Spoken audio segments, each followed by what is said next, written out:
So how do we solve an equation? So we built all our little steps here, and this is kind of a step-by-step guide.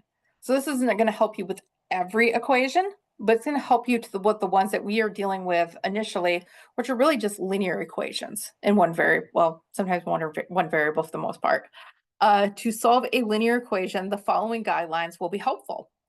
First thing you want to do is simplify both sides of the equation. So simplify both sides as far as you can get, and that is going to be your first step.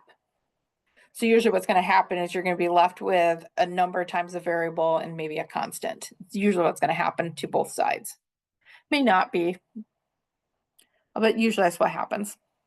Next step is we're going to use additive inverses and the addition property of equalities to isolate a constant to one side and x term to the other side.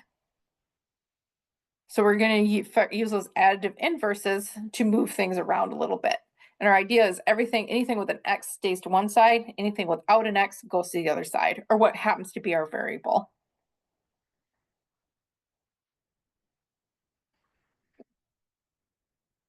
So sometimes your variable isn't always an x. Next, we're going to use division or multiplication and that inverse property of multiplication or division to help isolate that x even further. So what we want is just that x completely by itself. Then the step that we always forget, but is important, is number 4, check your solution.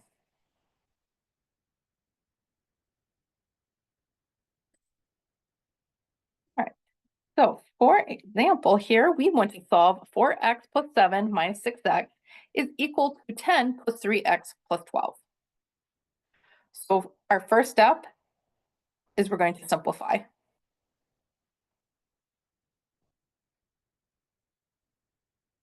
So if I want to simplify this side right here, we have 4x plus 7 minus 6x. What we can do is we have a 4x minus 6x, so that simplifies to a negative 2x. Now we have that side simplified. Now if we look at the other side, we don't have two x's that are the same. We have our like terms are our constants, so we have that 10 and that 12. So we're going to have the 3x, and then 10 plus 12 is going to be 22.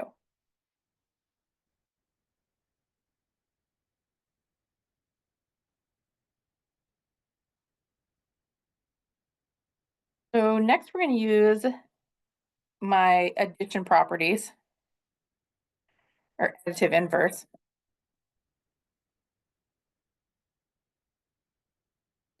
And what we're going to do is the plan is to use additive inverses to isolate your x's. We have 2x plus 7 is equal to 3x plus 22. So what we could do is we got a 7 here and we got a 22. So we kind of need to decide like what we're moving where. So just sort of pick one for now, and then we'll help us decide what we're doing next. So we don't want constants on both sides. We want them on one side. So because I got this plus 7 here, I'm going to subtract a 7. So now I only going to have constants on one side. I'm going to have negative 2x is equal to 3x plus, what was that, 15? Yes. All right, so then the next part of this is now I want my x's all on one side. So I already have x alone here. What I want to do is I want to move this one. So I have a 3x. So to counter this addition of 7, I subtract 7. I have a positive 3x. You can treat this as just like it's an entire number. And what we're going to do is we're going to subtract the 3x from both sides. So like here, this 7 and the negative 7 cancel. This positive 3x and this negative 3x cancel. And what we're going to be left with is a minus 2x minus 3x. So that is a minus 5x. And that is going to be equal to 15 on the other side, because that is all that is left. that is how we use as additive properties, because now I have x alone here, essentially. It's not completely isolated, but my x term is alone. And then on this side, I just want to have a constant term. Once I accomplish that goal, I can move on to the next step. And the next step is I'm going to use our multiplication or multiplicative.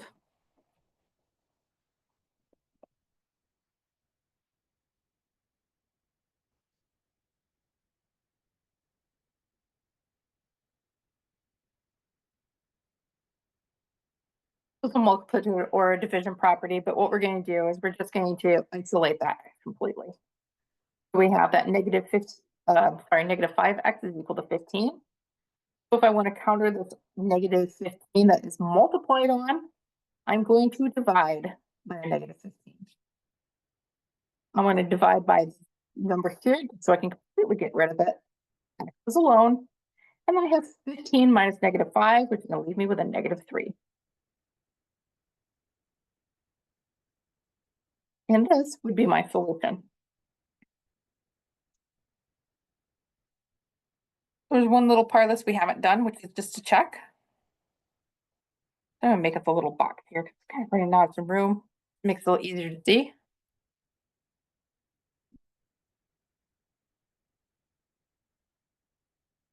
So our last step is the check. What we're going to check with is our original equation. We're not going to use something new. So we want to check this works if x is going to be negative 3. Actually, save room here. We're going to move this.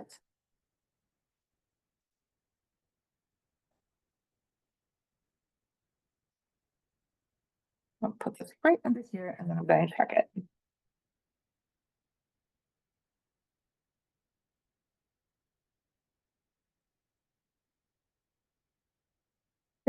My solution, which is my saying that x is equal to negative 3. So we're going to take 4 times negative 3 plus 7 minus 6 times negative 3. We want to see if that's going to be equal to 10 plus 3 times negative 3 plus 12. So 4 times negative 3 is minus 12.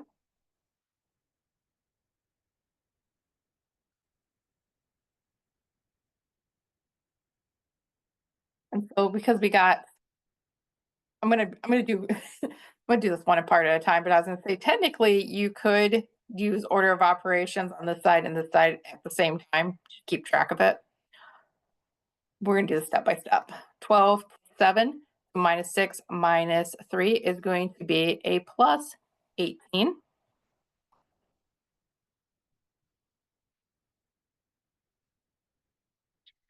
We have, I'm going to do this in one quick step, save some room here.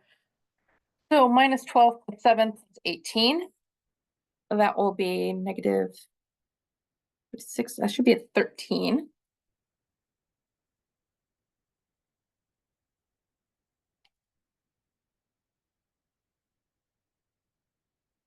Okay, so this side we should have is just going to be 13. This side we need to work on. So we got 10 plus 3 times negative 3, so that's a negative 9 plus 12. So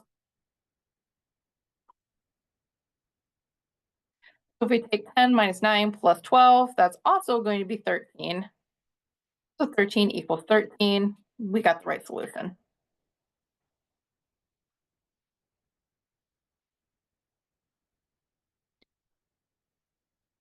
So just remember when you're checking it, you're going to have to plug it in for all your x's. And then just you go through your order of operations. So I just did one side order of operations, then I did the second side. And just make sure that's going to be equal on both sides.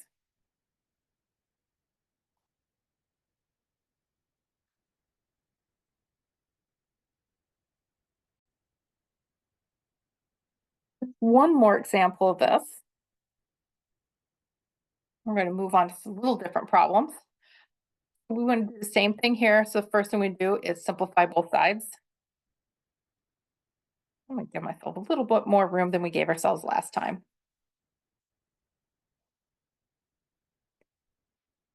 assuming the Zoom will agree with me. So our first step was to simplify. We're simplifying both sides. So here we have 3, and then we have this minus 8 times x plus 6. So remember, we're just focusing on this expression here and simplifying it. So I'm going to distribute this 8 first. So minus 8 times x is minus 8x. Minus 8 times 6. Sorry.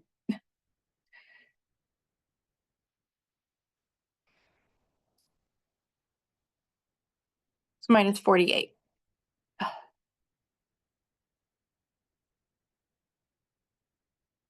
From here, we're going to combine our like terms. So our like terms happen to be the constants. So we have minus 8x.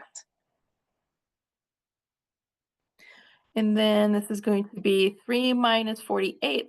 So minus 45. So on the other side, we want to distribute this 4 across our multiplication or our addition here. So we have 4x minus 4. And then we have that minus 5 there. So minus 8x minus 45 on the left side, and the right side, once again, it's just going to be constants that are like terms. We have 4x minus 9. So step 2 is just put our constants to one side and our constant term to the other side.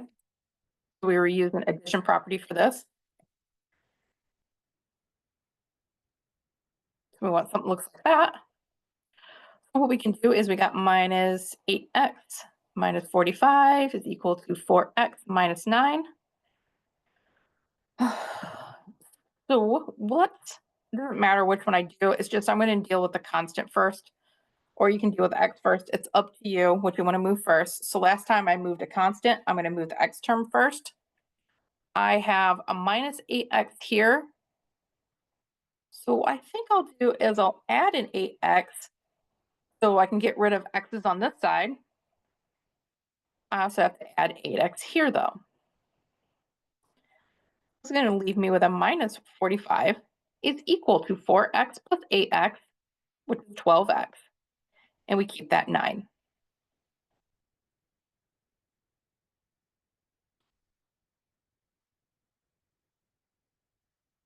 We'll move this over here before I do the next step. And my x disappeared.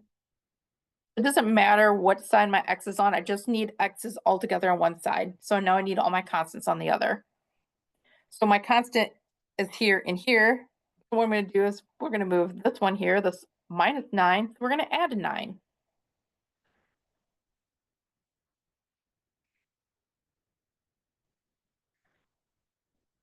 That's going to leave me with negative 45 plus 9 is negative 36 equals 12x.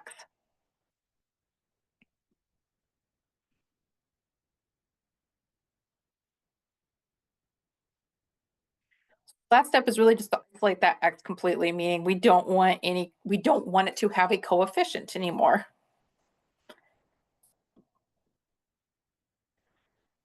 So my 12x is here. If I want to counter that 12, it's multiplied to the x, so I have to divide it, which means I have to divide it from the other side. So what I'm going to end up here is a negative 3 equals x. And if you don't like the way that is written, there's no problem with switching it and saying, well, x is equal to negative 3. It means the same thing. So I'm going to check this a lot quicker this time. But we're going to check our solution. So we have 3 minus 8 times negative 3 plus 6 is equal to 4, negative 3 minus 1 minus 5. Like I said, I can do order of operations on both sides at the same time. So here, if I deal with the parentheses, I have 3 minus 8 times 3. On this side, I'm going to have 4 times negative 4 minus 5. Multiplication, I'm going to have 3 minus 24 Here I have 9 is 12 minus 5.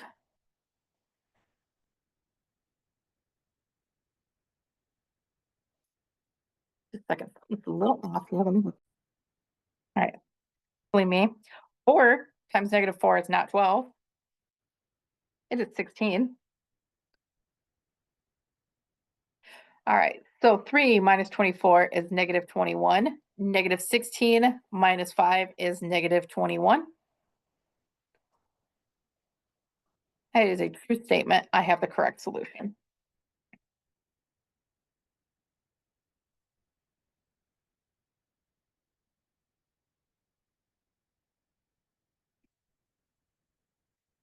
So our solution to this once again is x is equal to negative 3. This is just going to be how to deal with having decimals when you're trying to solve your equation. So when you try to solve a linear equation with decimal constants or coefficients, we can multiply each side of the equation by a multiple of 10, which will provide us with an equivalent equation without decimals.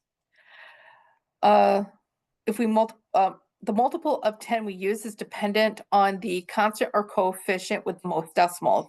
The number of decimals will be equal to the number of zeros after the first number, after the one on the number was what we mean. So for this example, I have 2.3 is equal to 6.1x minus 3.11. 3.11 has the most decimal places. It has 2, where these ones just have 1. The number I'm going to multiply by is where you need to have 1 first, and then because this is 2 decimals, followed by 2 zeros.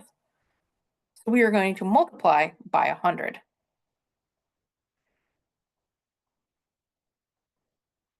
That means both sides get multiplied by 100.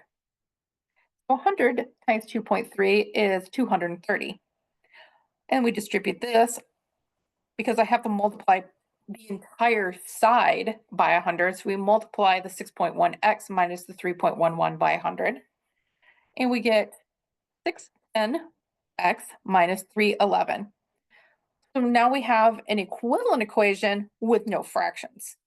Or not fractions, but decimals.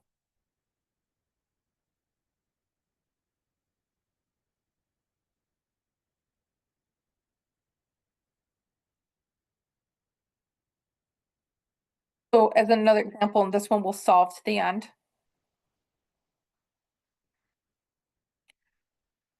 What we have here is we have 1 decimal place, 1, and then we have 2 again. So the number we're going to multiply by is by 100. So we multiply both sides by 100.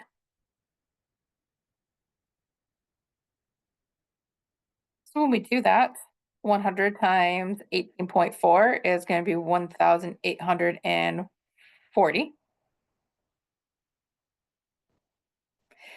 Then 6.2 times 100 is going to be 620, and then we keep that y. Here, 100 times 7.27 is going to be 727. Now that we did this, we can use what we know about solving equations. So we want to isolate this y. And one of the things we can do is we want this y by itself. We have this constant here. So I'm going to subtract my 1,840 from both sides.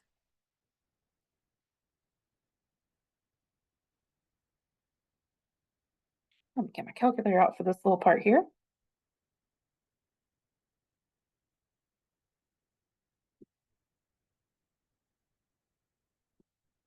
These numbers are quite a bit bigger. I'm more likely to make a little mistake here. Just to make sure I got this. But this side, we should be left with 1,116.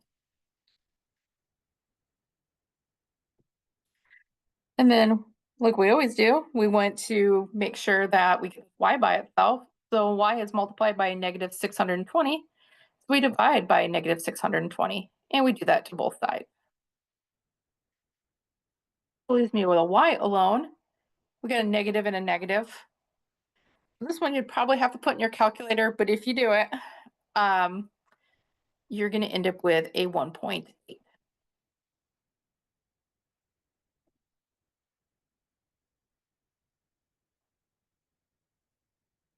And I'm gonna avoid checking this just to save us a little time. This is a little bit of a mess. It'd be best just to put this in your calculator and see if it works. So you just want to put 18.4 minus 6.2 times 1.8 in a calculator and see what it's equal to. So if I do it here, 18.4. So my calculator's doing something funny every time I do this. 6.2, there we go, times 1.8. We in fact get 7.24 back. So that was just a way to kind of quickly check it. I wasn't going to do all the by hand work on that one. It'll be a monster.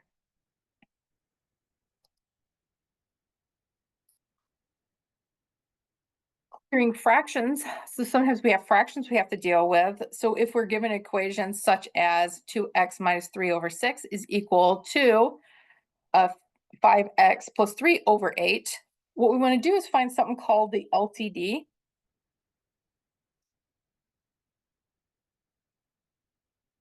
So this is like your lowest common denominator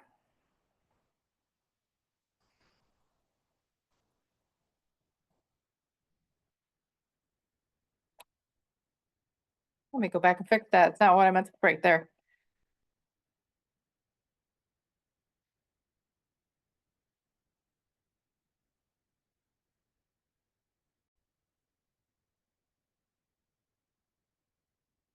LCM.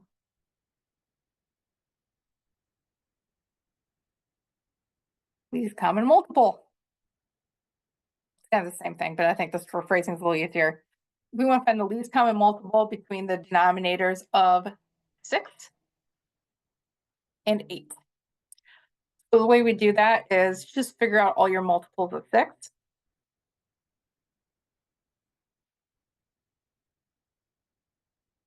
My multiples of 6 are, I have 6 times 1, which is 6.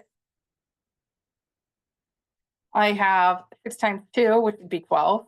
I have 6 times 3, which is 18. I have 6 times 4, which is 24. I have 6 times 5, which is 30, and I could keep on going. Then I'm going to look at multiples of 8. We have 8. 8 times 2 is going to be 16. 8 times 3 is 24. 8 times 4 is going to be 32. You can just keep on going as well. But what we see here is that the first number that's common between them is what you're going to use. This is the smallest multiple of those two numbers that they have in common. So what I do is multiply both sides by 24. And the reason I do that is because 24 is divisible by 6. So 24 divided by 6 leaves me with 3. 24 is also divisible by 8. So 24 divided by 8 would leave me with just 4. And in that case, I no longer have fractions. This is why we call it clearing the fractions. So it gets rid of all those denominators that I have.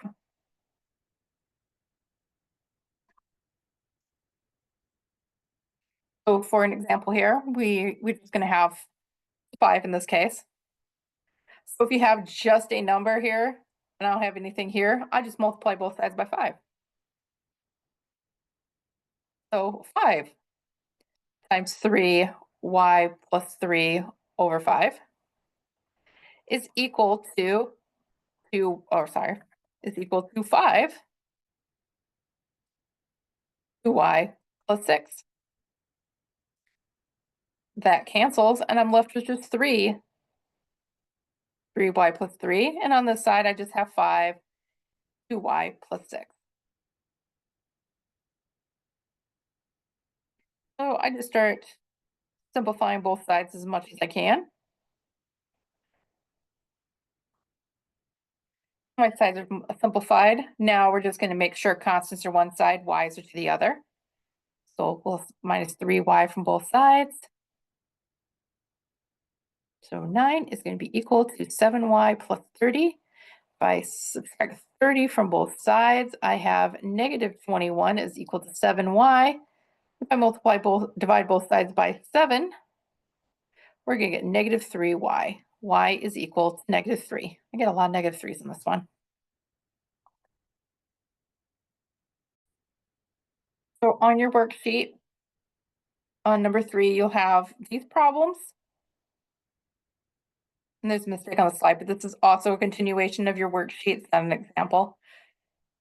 So these are just a variety of the examples of equations that you might see and have to solve. So we got a pretty basic, easier one, just combining like terms. Here we have to do distribution and like terms before we can simplify both sides. And then we have E and F. So E is the deal with decimals, and F is dealing with fractions. So take a moment and try to go through these, and then we'll go through them together.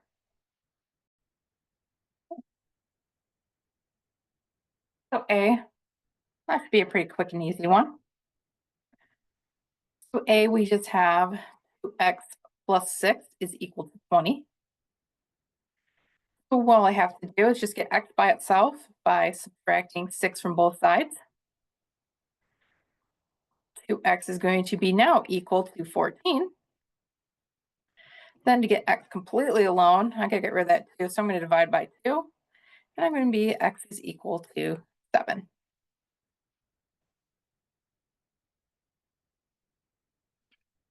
Now for B, we have minus 3x plus 2 is equal to 7x minus 18. So we're going to start just moving some things around. So let's say 2. We want to make sure that we get our constants to one side. So we'll subtract this 2 first. So we get minus 3x.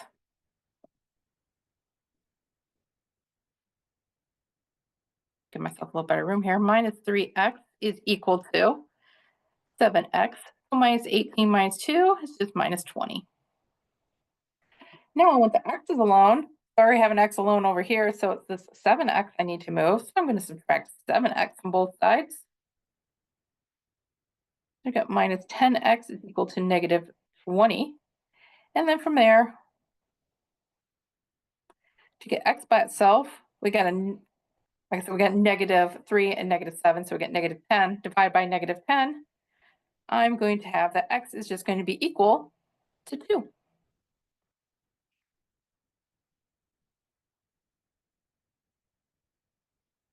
Right. And then, we got a little crooked there. There I go. See, the last one on this page, before we go to the next page, we have 8x minus 18 is equal to 6 plus 8x minus 3. So the left side's already simplified, there's not more I can do. The right side's where I need to focus. So I have 6, distribute this 8 across. I have 8x minus 24. So x minus 3. That's just going to be 8x is equal to negative 18.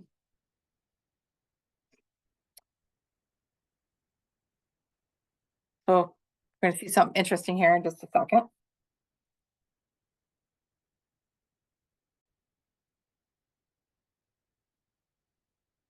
Right, so what we're going to end up with is we're going to add this 18 to both sides. And we have 8x is equal to 8x.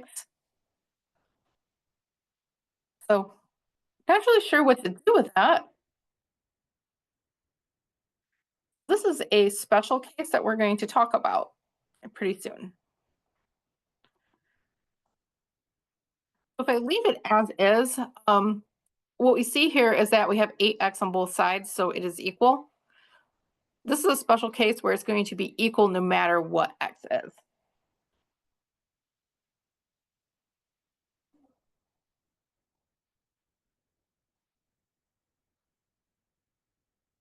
This is equal for any value of x. Just to point out here, if you kind of got stuck in that one, that's okay. But what we've been seeing so far is that we just get one solution. And that's not always the case. Sometimes we won't have any solution, and sometimes we have an infinite amount of solutions.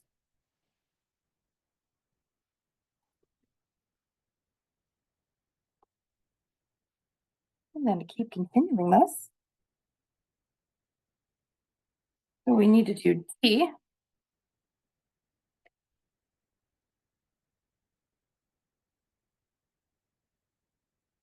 So with D,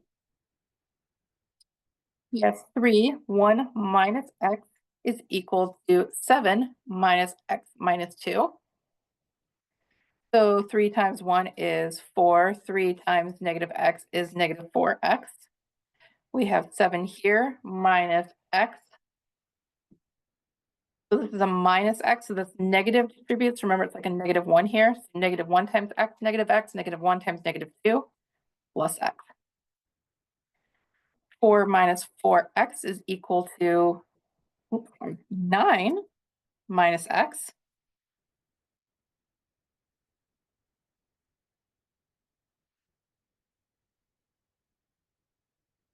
We just want to make sure my x terms or my constant terms are on one side first. We'll do this one first.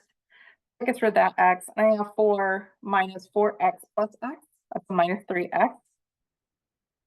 Then we want to make sure the constants together. So I'm going to subtract the 4 here, and then I have to subtract it here. I have negative 3x is equal to 5. And the other thing that can happen, sometimes things aren't always going to be nice numbers for us. In this case, I'm going to have x is going to be equal to negative 5/3. Or you could say that is going to be a negative 1 2/3. Or you can approximate it. It's negative 1.67, or 6 repeating. So far, most of what we had has come out to be pretty nice numbers.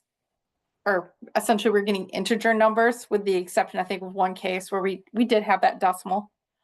But you can have an answer, or you can have something like D where there's no decimals, but your solution could still be a decimal or a fraction. Now for E. So E is 5x minus 0.1 plus 8.4. So we have one decimal place here. We go one decimal place here. So we're going to multiply by a 1 followed by just a 0. So multiply by 10. Let's just get rid of those decimals. Remember, you have to multiply everything on both sides by 10. So everything here by 10, if I distribute this, we get 50x. And then 10 times 2.1 is 21. So 50x minus 21. And then here we have 10 times 8.4, so 84.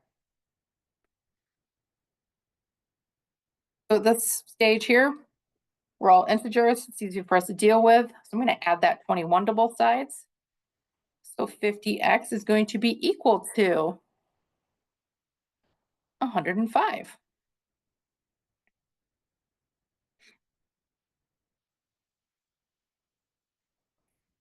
And we divide both sides by 50 again.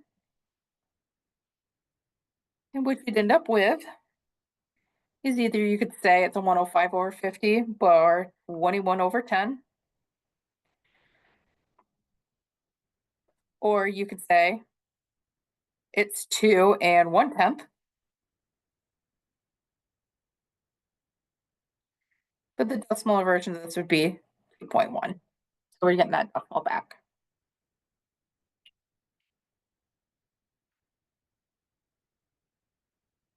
And now for F. So F, we have a 4 and we have a 6. So your multiples of 4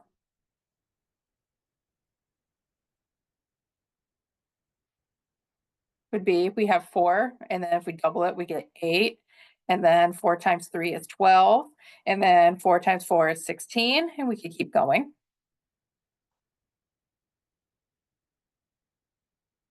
We have multiples of 6. So we have 6. And if we double that, we get 12. We times by 3, we get 18. We can keep going.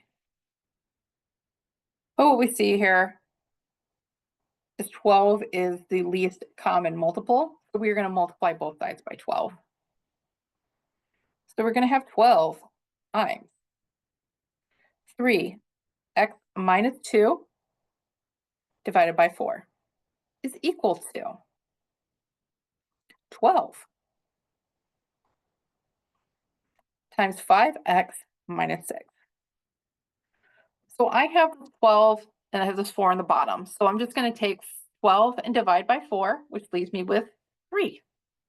So I have, this is just a 3 out here, and we keep that 3x minus 2 that we have out here.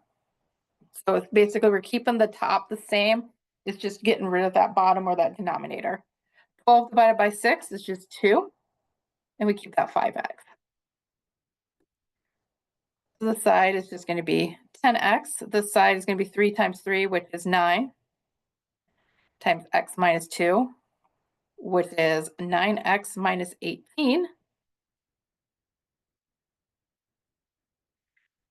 And then if I add, we'll subtract the 9x from both sides because we already have an x isolated here. We just want that 18 by itself.